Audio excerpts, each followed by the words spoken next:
नमस्कार। मेरा नाम है ओम प्रकाश यादव और आप देख रहे हैं वॉइस ऑफ रिपब्लिक।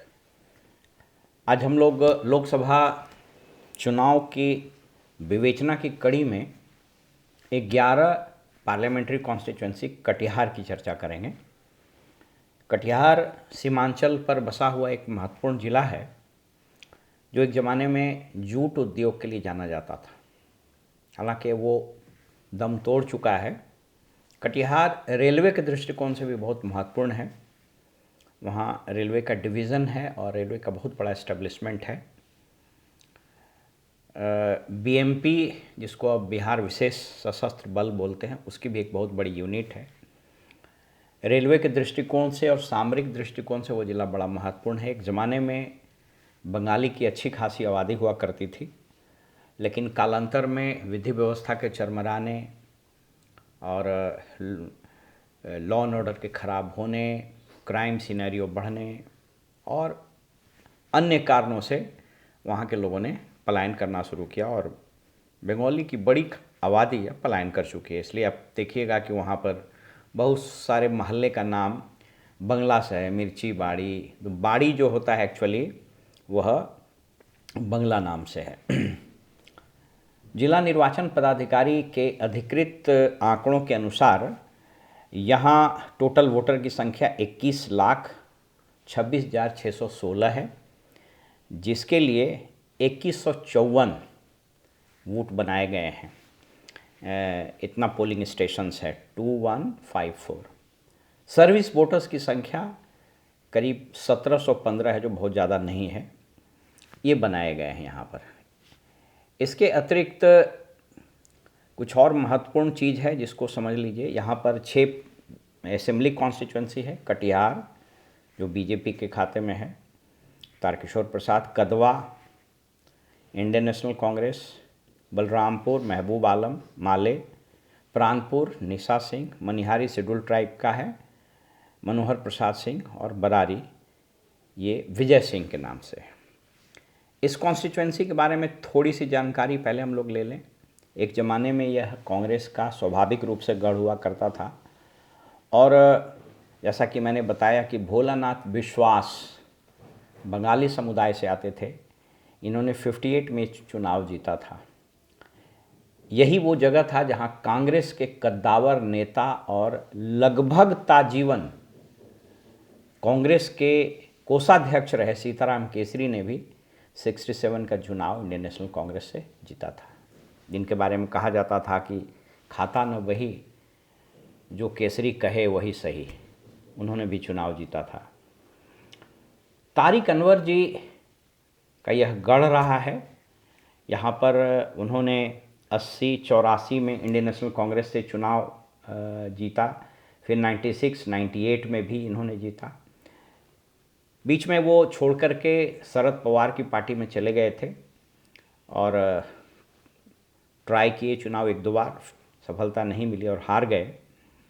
अंतिम चुनाव 2014 का उन्होंने इंडियन नेशनल कांग्रेस से जीता था। उसके बाद से संबंध खराब हो गए थे। निखिल चौधरी जी वहाँ भारतीय जनता पार्टी से 3 बार 99, 2004 और 9 में इन्होंने जीत हासिल की। ये मोटे तौर पर एक ये है।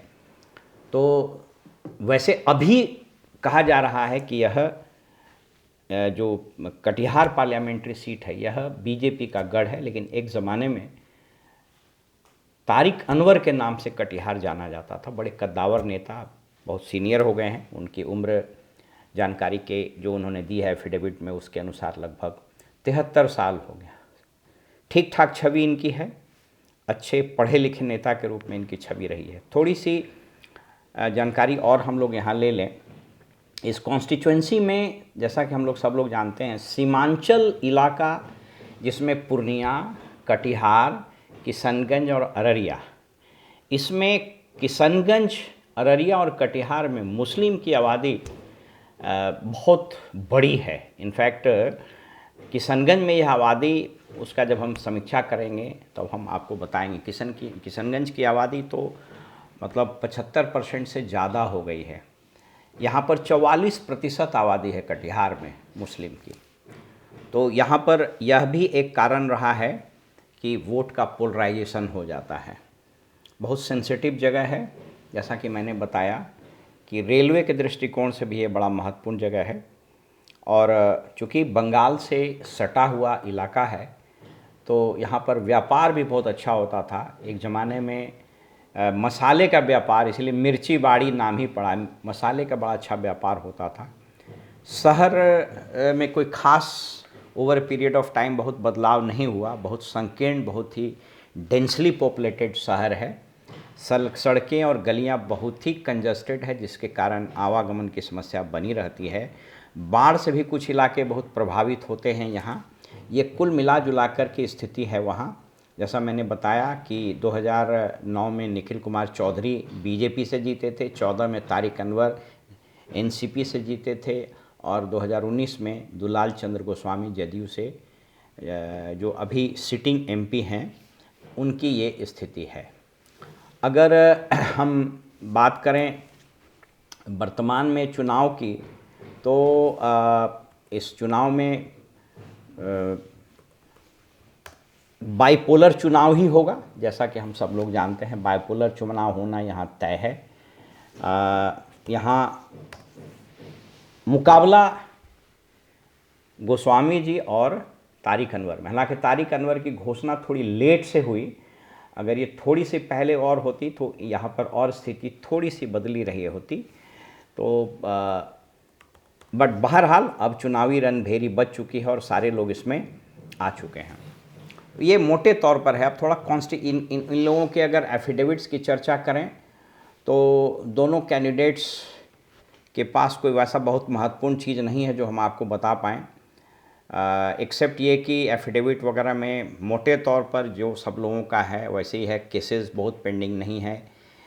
कन्विक्शन दोनों में से किसी का नहीं हुआ। तारिक अनवर साहब का तो बहुत अच्छा ट्रैक रिकॉर्ड रहा, अच्छे नेता रहे, शालीन, और कभी भी इनकी कम्युनल छवि, बहुत एग्रेसिव मुस्लिम नेता की छवि इनकी नहीं रही। अब आइए प्रश्न देखते हैं कि ये स्थितियां क्या है वहाँ पर। दुलाल चंद गोस्वामी का एज ए पार्लियामेंटेरियन जो आंकड़े उपलब्ध है पब्लिक डोमेन में, वह यह बताते हैं कि वो आंकड़े बहुत अच्छे नहीं रहे उनके। मतलब उनका परफॉर्मेंस में ऐसा कुछ नहीं रहा जो हम लोग बता सकें कि उनका परफॉर्मेंस वाइज ये चीज़ अच्छा रहा। तो एंटी इनकम्बेंसी उनके नाम के एज सच में हो सकता है, बट जैसा मैंने कहा कि चुनाव पार्लियामेंट का सौभाग्य या दुर्भाग्य से यह लड़ा जा रहा है मोदी बनाम राहुल गांधी या मोदी बनाम इंडिया गठबंधन। जैसा कि अन्य जगहों पर और बिहार में हम अलग कॉन्स्टिट्यूंसी में देख रहे हैं कि इलेक्शन के 4 महीने पहले जब नीतीश कुमार जी ने अपने आदत के अनुसार पलटी मारी और एनडीए गठबंधन में चले गए, तो उनका जो इस बार पासा बदलने का के बाद का जो बॉडी लैंग्वेज था वो बहुत ही वीक रहा। अभी हालांकि उनको उनके सलाहकारों ने शायद समझाया होगा, तो वे अब उस तरह की भाषा का प्रयोग नहीं कर रहे हैं। लेकिन आपने देखा होगा कि जमुई में, फिर औरंगाबाद में जो पहली सभा हुई थी, जिसमें सबसे पहले प्रधानमंत्री जी आए थे, सरकारी कार्यक्रम था, उसमें चुनाव की घोषणा नहीं हुई थी। तो इनका ये एटीट्यूड कि हम अब इसमें आ गए हैं, गलती हो गया था, उधर चले गए थे, अब छोड़ के आपको नहीं जाएंगे, ये रैंक एंड फाइल में, जदयू के रैंक एंड फाइल में और वोटर्स एज सच के रैंक एंड फाइल में इसको बहुत अच्छे से नहीं लिया गया। तो एक छवि, जबकि नीतीश जी की छवि हमेशा बहुत स्ट्रॉन्ग एडमिनिस्ट्रेटर की रही है और इस बात से कोई इनकार नहीं कर सकता है कि संख्या कम होने के बावजूद उन्होंने, चाहे वो आरजेडी के साथ गठबंधन किया हो या बीजेपी के साथ गठबंधन किया हो, बहुत ही स्ट्रांगली रहे और हमेशा अपने टर्म्स पर शासन उन्होंने किया। लेकिन इस बार जो पलटी मारे तो बार बार लग रहा था कि याचक की मुद्रा में आ गए, बार बार ये कहते सुने जाने लगे कि अब तो हम नहीं पलटी मारेंगे और वगैरह वगैरह। तो ये जो है एक उनके काडर में, उनके सेकेंड और थर्ड कैटेगरी के नेताओं में एक बहुत ही नेगेटिव छवि दिया है। जैसा कि हम लोगों ने फर्स्ट फेज के चुनाव में उसको देखा और पाया कि मतलब बहुत स्ट्रॉन्ग कोऑर्डिनेशन एनडीए के तहत एनडीए के बैनर में जदयू और बीजेपी के कार्यकर्ता के बीच में डिस्ट्रिक्ट लेवल पर हो, ये कंस्पिक्युअसली एब्सेंट दिखा है।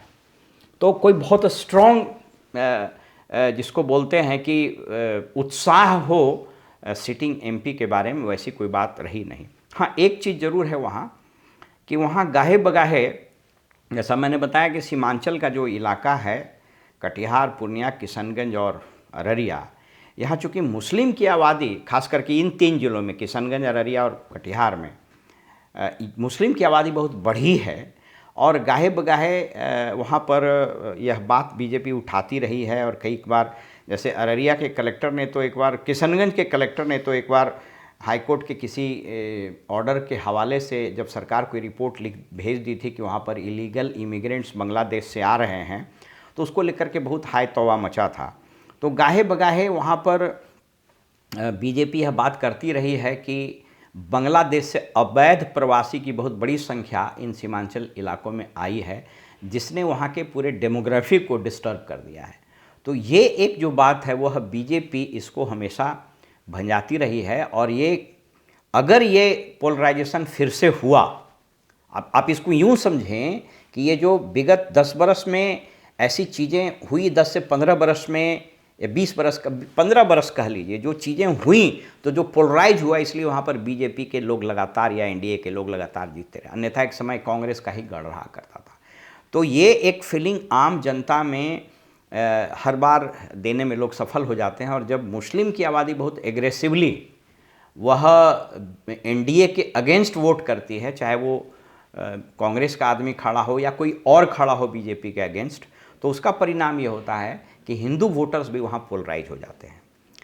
इस बार भी वैसा करने का प्रयास किया गया। अब इसके ज़मीन लेवल पर अभी थोड़ा सा समय बाकी है। ज़मीन लेवल पर इस बार कोई वैसा कुछ बहुत स्ट्रांगली तत्काल होता दिख नहीं रहा। उसमें चुनाव आयोग की सख्ती भी हो सकती है, या फिर मॉडल कोड ऑफ कंडक्ट में जिस तरह के प्रोविजंस इन्फोर्स किए गए हैं। और अब चुनाव थोड़ा डिजिटल हो गया है।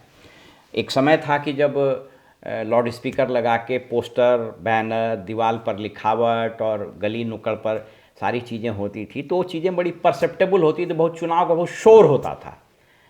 आप सब लोग को याद होगा, गलियां, रोड, सड़क, चौराहे पोस्टर से और लिखावट से रंग दिए जाते थे। रिक्शा पर, टेम्पू पर, गाड़ी पर प्रचार होता रहता। अब ये पूरा जो कैंपेन है ना, ये 2014 के बाद पूरा जिसको बोलते हैं इसमें एक पैराडाइम शिफ्ट हो गया है। ये कंप्लीट डिजिटल की ओर जा रहा है। यूट्यूब चैनल, फेसबुक, इंस्टाग्राम और इस तरह के पेड न्यूज़, पेड चैनल्स, इस पर इस कदर हावी हो गया है कि जो अंडर करंट है वो कई बार पता नहीं चल पाता है। दूसरा, वोटर्स भी बहुत सावधान, वोटर भी बहुत चालाक है। आप सर्वेक्षण करने जाइए, आप कितना भी प्रश्न पूछिए, हम लोगों ने भी देखा, कितना भी प्रश्न पूछिएगा वो बहुत गोल मटोल जवाब देंगे। उससे आप कुछ अनुमान तो लगा सकते हैं, लेकिन क्लियर कट वोटिंग पैटर्न क्या होगा, किसको क्या एज मिलेगा, यह कहना बड़ा मुश्किल है। तो लब्बो लबाब यहाँ यही है कि अगर मोदी जी का जलवा चला कि मोदी की गारंटी, अनाज हम लोगों ने दिया, शौचालय बनवाए, आयुष्मान कार्ड बनवाया, विश्वकर्मा योजना है, और जितने भी तरह के ये सारी चीज़ें जो मोदी की गारंटी के तहत आ रहा है, वो अगर अपील किया तो आप यूँ समझ लीजिए कि दुलाल चंद गोस्वामी को जदयू के खाते से कहने के लिए कुछ नहीं है, और नहीं नीतीश जी का कोई कैंपेन वहाँ बहुत स्ट्रॉन्ग अपील कर पाएगा। और आपने देखा, हमने एक एपिसोड में आपसे बात भी किया था कि डिलिबरेटली इस बार चुनाव में प्रधानमंत्री के सभा से, मंच से नीतीश जी को गायब कर दिया गया है। आज नीतीश जी सीमांचल में मूव कर रहे हैं, तो इसका कितना असर पड़ेगा ये देखना होगा। लेकिन मोटे तौर पर यह नीचे तक ये बात चली गई है कि एनडीए में जदयू और बीजेपी के बीच में कोऑर्डिनेशन का अभाव है। तो अगर ये चला तब तो एनडीए के लिए ये एज होगा। तारिक अनवर के साथ जो बातें पॉजिटिव जाती हैं, इनकी छवि बहुत अच्छी रही है। मंत्री भी रहे हैं, बहुत पुराने नेता रहे हैं, और हर जाति, हर संप्रदाय के बीच में इनकी पैठ रही है।